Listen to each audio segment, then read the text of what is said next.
له معقبات من بين يديه ومن خلفه يحفظونه من أمر الله إن الله لا يغير ما بقوم حتى يغيروا ما بأنفسهم وإذا أراد الله بقوم سوءا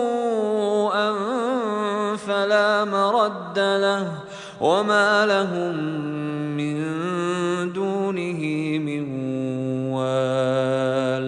ہر ایک کے لیے یکے بعد دیگرے آنے والے فرشتے مقرر ہیں جو اس کے آگے اور پیچھے لگے ہوتے ہیں،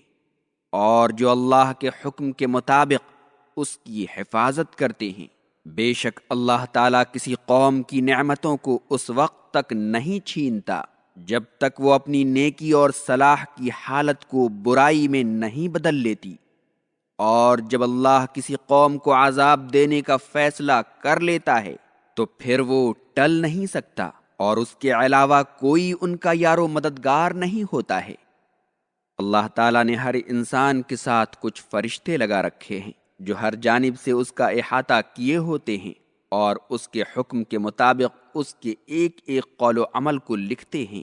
بخاری و مسلم نے ابو ہریرہ رضی اللہ عنہ سے روایت کی ہے کہ نبی کریم صلی اللہ علیہ وسلم نے فرمایا، اللہ کے فرشتے تمہارے ساتھ ہوتے ہیں، کچھ فرشتے رات میں ہوتے ہیں اور کچھ دن میں، اور صبح و عصر کی نماز میں جمع ہوتے ہیں۔ رات کے فرشتے جب اوپر جاتے ہیں تو اللہ ان سے پوچھتا ہے کہ تم نے میرے بندے کو کس حال میں پایا، حالانکہ وہ خوب جانتا ہے۔ تو فرشتے کہتے ہیں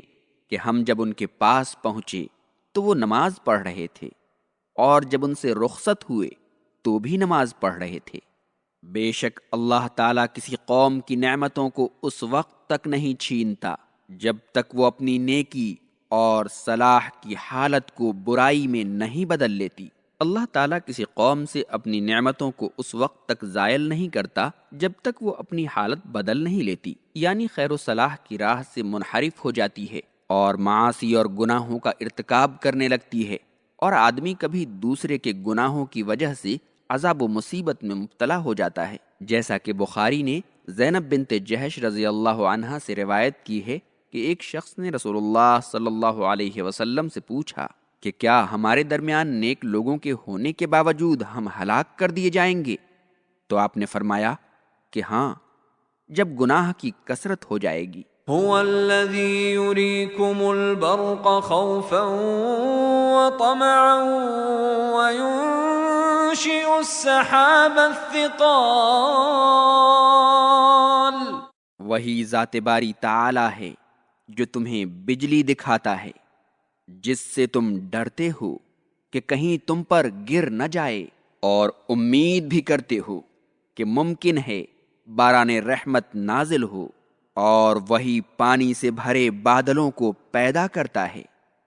اللہ تعالیٰ نے اپنے کمال قدرت و عظمت اور جلال و جبروت کو ظاہر کرنے کے لیے بجلی، بادل کی گرج اور صاعقہ یعنی آسمان سے اترنے والی آگ کی تفصیلات کو بیان کیا ہے۔ فرمایا، وہ اللہ کی ذات ہے جو آسمان میں بجلی کی چمک پیدا کرتا ہے، تو بعض دفعہ آدمی کو صاعقہ یعنی آگ والی بجلی کا خوف ہوتا ہے، اور کبھی اسے امید ہوتی ہے کہ بارش ہوگی، وہی بارش سے بھرے بادل کو پیدا کرتا ہے۔ نیز فرمایا کہ بجلی کی کڑک اس کی تسبیح بیان کرتی ہے، اور یہ اس کی قدرت سے کوئی بعید بات نہیں ہے۔ بعض کے نزدیک اس کا مفہوم یہ ہے کہ جن کے کان میں بجلی کی کڑک کی آواز جاتی ہے وہ سبحان اللہ والحمد للہ کہتے ہیں، اور فرشتے اللہ کے خوف سے تسبیح پڑھتے رہتے ہیں، اور اللہ تعالیٰ صاعقہ بھیج کر جسے چاہتا ہے ہلاک کر دیتا ہے۔ اس کے بعد فرمایا کہ کفار جن کی ذلت و حقارت کو پہلے بیان کیا جا چکا ہے، اللہ کے بارے میں رسول اللہ صلی اللہ علیہ وسلم سے جھگڑتے ہیں، باس بعد الموت کا انکار کرتے ہیں، کبر و عناد کی وجہ سے عذاب آ جانے کی جلدی مچاتے ہیں، قرآن کریم اور رسول کا مذاق اڑاتے ہیں، اور اپنی منمانی نشانیوں کا مطالبہ کرتے ہیں، اور اس بات سے قطعاً غافل ہوتے ہیں کہ اللہ کی تدبیر اور اس کی گرفت بہت ہی شدید ہوتی ہے۔ جب اس کی گرفت میں آ جائیں گے تو کوئی طاقت انہیں نجات نہیں دلا سکے گی۔ وَيُسَبِّحُ الرَّعْدُ بِحَمْدِهِ وَالْمَلَائِكَةُ مِنْ خِيفَتِهِ وَيُرْسِلُ الصَّوَاعِقَ فَيُصِيبُ بِهَا مَن يَشَاءُ وَهُمْ يُجَادِلُونَ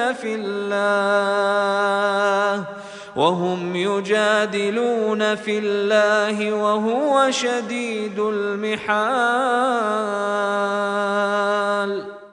اور بجلی کی کڑک اور فرشتے اس کے خوف سے اس کی حمد و ثنا میں لگے رہتے ہیں، اور وہ جلا دینے والی بجلیوں کو بھیجتا ہے،